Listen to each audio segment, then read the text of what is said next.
No, we have a small introduction and then you. Okay. Shall I do this? Yes.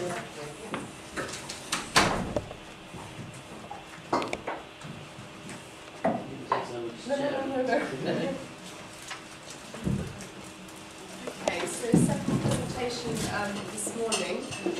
I'm delighted to welcome colleagues from the National History University in Athens, Professor Thalia Dragona and Professor Frangoudaki, who are going to talk to us about a very unique and longitudinal project, educational intervention, up in northern Greece, in Thrace, which borders with Turkey.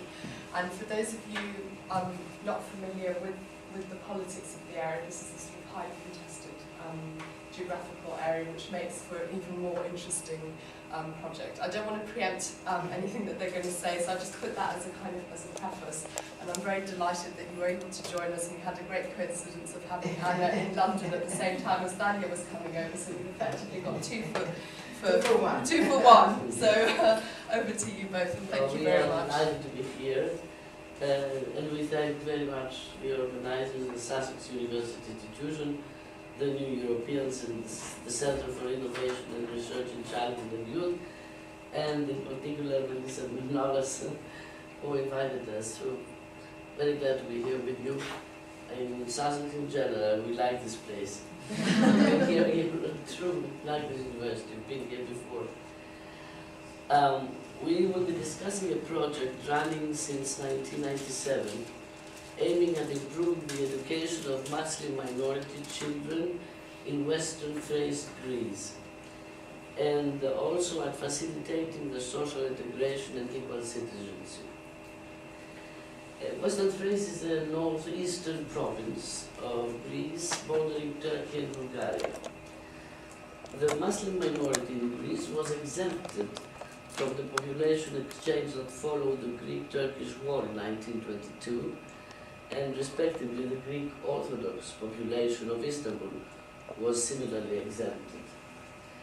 The Treaty of Lausanne of 1923, sealing the status of these two non-exchange minorities, safeguards that they are entitled to education in their mother tongue, as well as to exercise of their religious rights.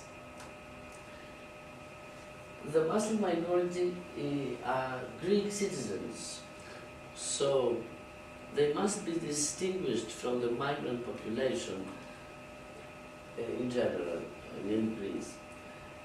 The grounds for ambivalent attitudes towards the Muslim migrants, as everywhere in the Western world where Islamophobia is rising, are religion and culture. What is at stake in Thrace is ethnic identity, and the fact that Turkey is a kin state for this minority of Greek citizens. The fate of those two minorities was linked to the Greco-Turkish conflict. The national ideals and the homogenization project epitomizing the nation-building processes that followed the dismantling of Ottoman Empire. A reciprocal maltreatment began as soon as legal protection was set up. Both minorities were exposed to considerable duress, such as restrictive and discriminatory policies, forced immigration, even worse, large-scale deportation. This is not the place to refer to the considerable historiography relevant to this complex matter, nor account of the abuses that took place in both countries at different points in time and with differing violence.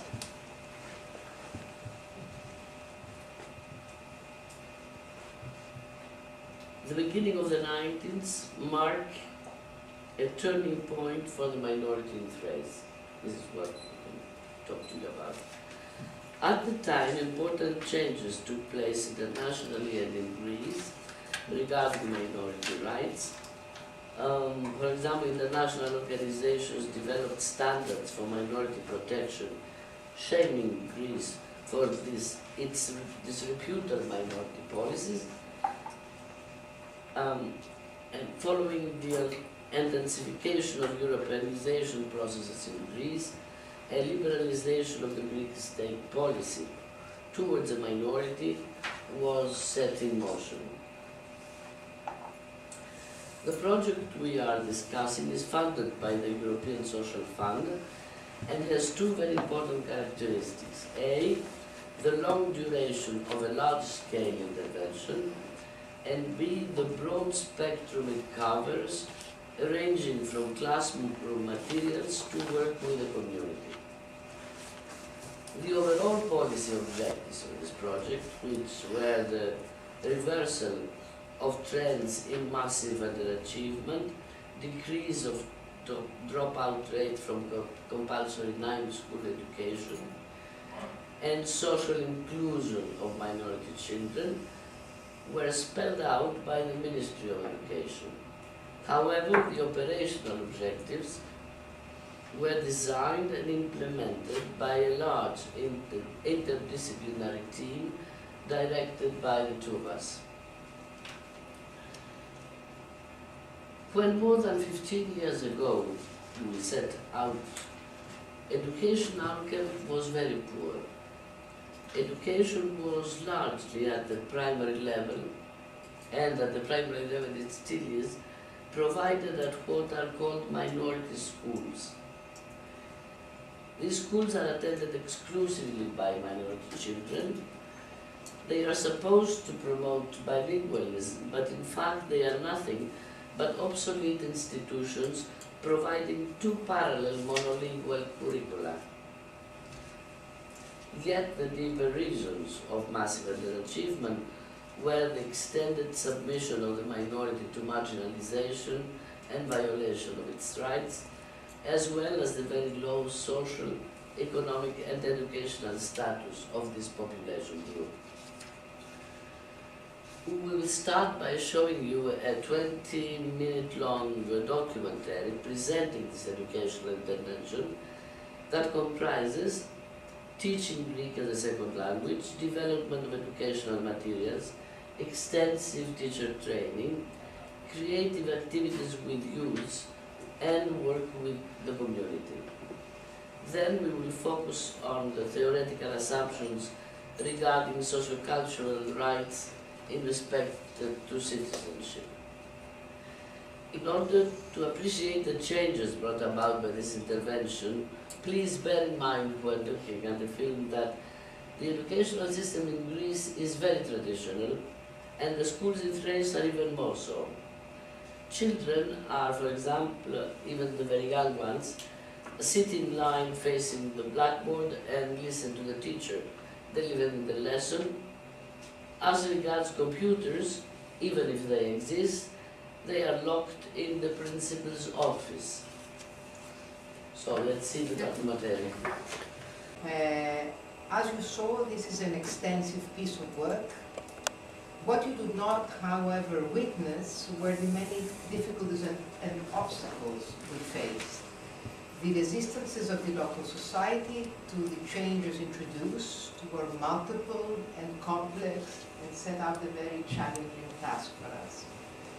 These resistances are the product of the division of the society in Thrace, division emanating from an equal distribution of goods, privileges and power inherited by the political past and having reduced the minority to second-class citizens. The recognition of minority language and religious identity as the Treaty of Lausanne secured has not assured equality and respect of individual identities and equal opportunities.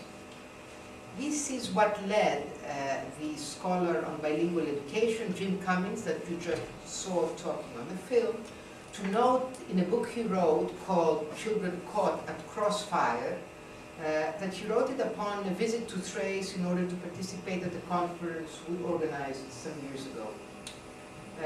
So he wrote, quote, "Ironically, the Muslim children in Thrace have received a bilingual education for the past 70 years illustrating the fact that the language of instruction itself is only surface structure.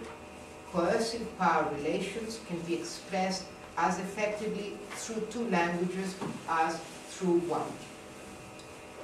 While this project is an educational one, it is deeply political, as you may gauge. Education is by definition a politically relevant category, being an integral part of equal citizenship. All educational structures are rooted in socio-political contexts, traditionally disempowering subordinated groups in many different ways. And since the majority in Thrace is a subordinated group, its education is no exception. Serge Wagner, who is a French-Canadian working on bilingualism, discusses two distinct forms of what he calls subordinated group illiteracy. One is illiteracy of oppression, and the other one is illiteracy of resistance. Both types of illiteracy derive from basic problems of access to appropriate schooling.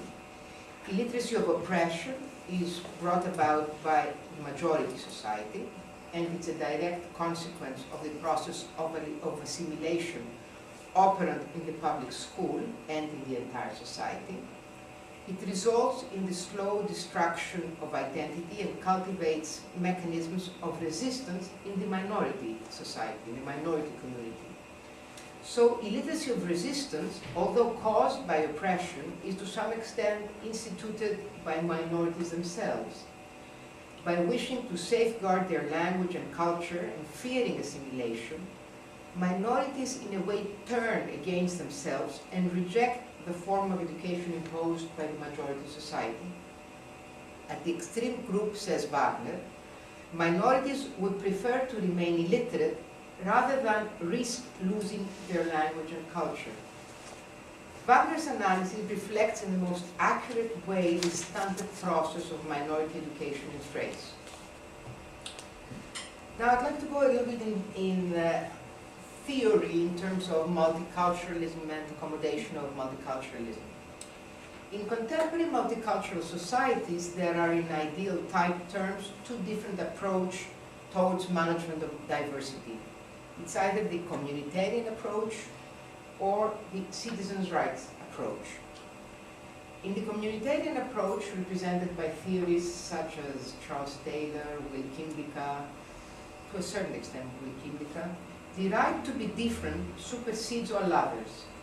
In order for minority members to be treated fairly, the state should accommodate diversity by giving effective control to minority groups over certain political and cultural affairs. It is the institutionalization of collective rights that can provide guarantees against majoritarian oppression. This approach may protect specific collective rights for a minority, but runs the risk of segregation, of building boundaries between the majority and the minority, and of paying lip service to inequalities of power within minority itself, because all minorities have a structure, or power structure within themselves anyway. In contrast, the citizens' rights model, represented by theorists such as Rawls or Dworkin, is premised on equality of all individuals before law. One's cultural, ethnic, religious, or racial identities are private matters. The role of the state is to ensure that every citizen is treated as an equal member of society with the same rights and responsibilities. This model is a product of the French Revolution. It has a moral standing and offers a powerful tool in Western society, yet it may leave unnoticeable structural aspects of exclusion, enduring injustice and social constraints difficult for the oppressed to overcome, and therefore to be empowered.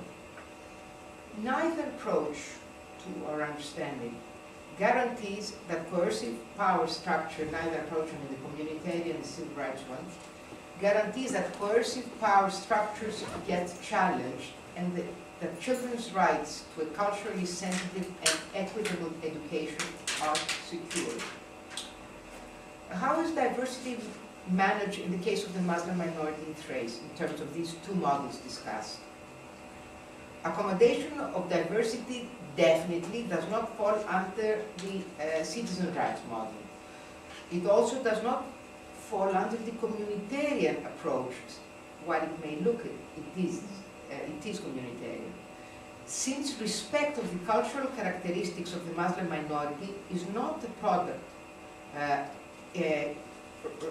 is the product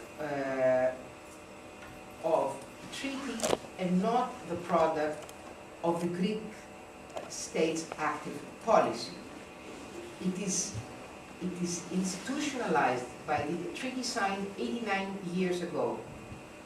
Furthermore, the protection of the minority's cultural identity cannot be perceived as a remnant of the traditional millet system operant in the Ottoman Empire, whereby religious communities organized around the principal churches enjoyed a rather autonomous state. And why is this? There, in the Ottoman Empire, the legal and social mechanisms contributed towards keeping the different millets apart and not integrating them. While the British policy makers who took part in the Lausanne Treaty promoting minority protection did not do this to perpetuate their separate status, but to integrate them within their host countries, integrate them, assimilate them, in order to secure international stability.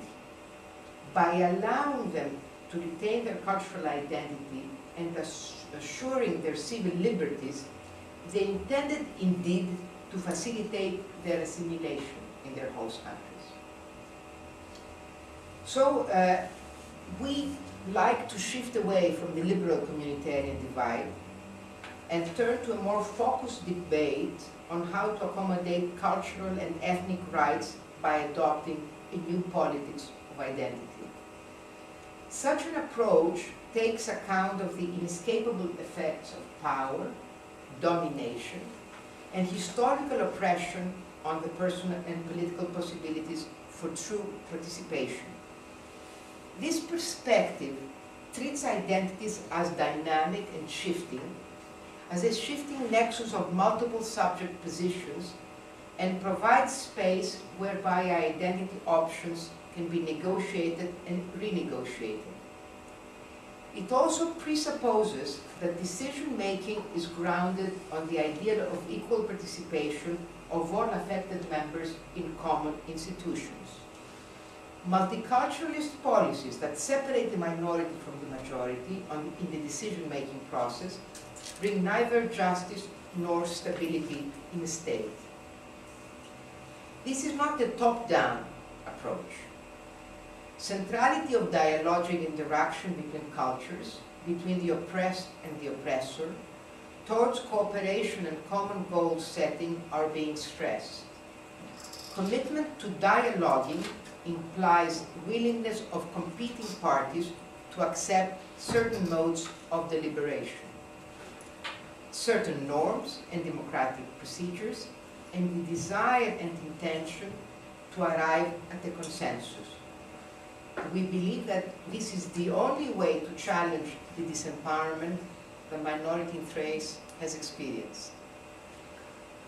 The educational intervention we're talking about has adopted the view that minority children, youths, and their parents will find a voice in a dialectic that does not seek cultural supremacy over sovereignty.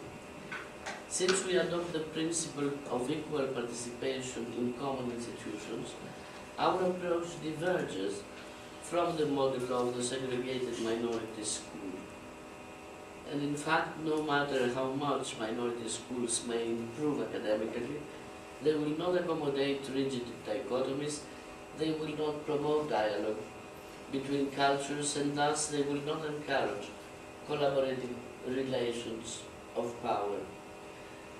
The entire work in this project is geared towards the reconciliation of unity and diversity, cultivating inclusion without being assimilationist, promoting a common sense of belonging, and there in this detail the European identity has been very useful reference to the European identity. So promoting a common sense of belonging while respecting legitimate cultural differences and valuing plural identities without diminishing shared citizenship. Hence the logo that you saw of this project, which is addition, not subtraction, multiplication, not division. You heard in the documentary about the impressive changes in the educational statistics that were brought about since the onset of this project. We just want to underline once more the increase of girls' enrollment, which is very important to us, in secondary education. It is today almost reaching the national mean. Yet, despite the reversal of trends, there is still a long way to go, of course. Minority children are lagging behind compared to the majority peers, and drop-out rates from 9-year compulsory school remains much higher compared to the national mean. We would like to finish this presentation by 4 illustrative examples demonstrating the commitment toward the development of relationship promoting mutual respect, autonomy and enhanced communication. Also the willingness of each member to contribute collectively toward a common goal, investment in decision making and shared sense of responsibility for individual and collective outcomes. The first example concerns the community centers that you already saw in the documentary. Situated at the intersection of space and identity politics, the centers have introduced the potential for agency, that is the possibility of moving from exclusion to inclusion. For the first time in the local society of Thrace, majority and minority young people collaborate for a common goal as administrators, councillors and youth workers. The center's personnel started by reproducing the dominant power structures operant in the local society. Gradually, they came to address issues of diversity, pluralism, complexity and conflict. It has been a difficult, however challenging situation for these young people who had limited prior experience of coexistence in formal settings. It's a unique example. So it was difficult for them to accommodate their own needs while serving the needs of a wider goal, a wider group. New values and new rules have been created, reinforcing collaborative rather than competitive and coercive interaction, advancing equal participation in decision-making, and democratic pluralism in an out-of-school learning context. A second example is the creative activity workshops. You also saw them at the River. So the creative activities in the centers are initiated by the youths themselves, and the youth workers are members of the majority and the minority, and responsive to the ideas that develop during group work with the youths. Their role is the one of the facilitator. They provide youngsters access to information, resources, support, and the opportunity for an environment that enhances growth and promotes empowerment. They also use collaborative critical inquiry, enable the youngsters to analyze and understand the social realities of their own lives and of their own communities. The group process discloses dominant myths and stereotypes and unveils deep meanings and personal consequences of any action. A circumstance of increased complexity is thus generated when the creative activities take place in mixed minority and majority groups. There is increased opportunity there for self-reflection, challenging and negotiation, joint goal setting, compromise and problem solving of difficult issues of coexistence.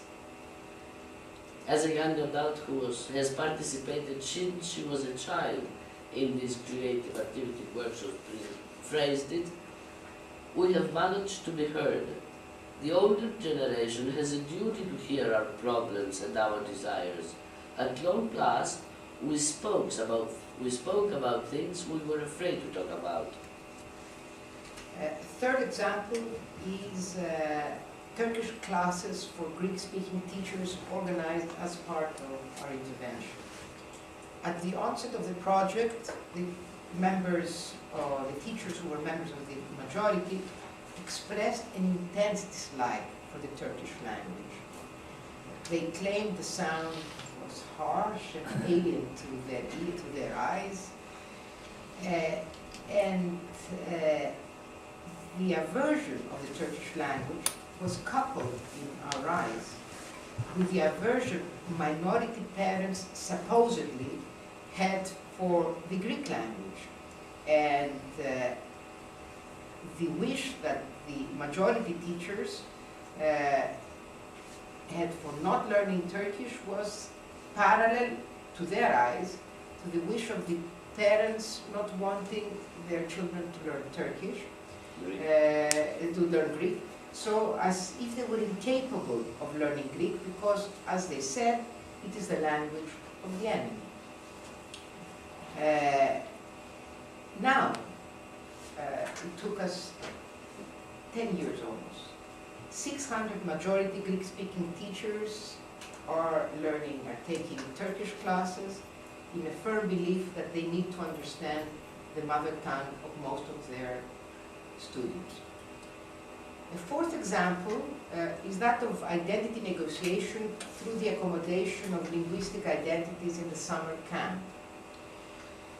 Thrace is multicultural and multilingual. The greatest part of the majority is Turcophone.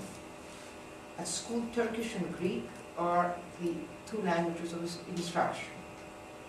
However, Turkish is not the mother tongue of all members of the minority.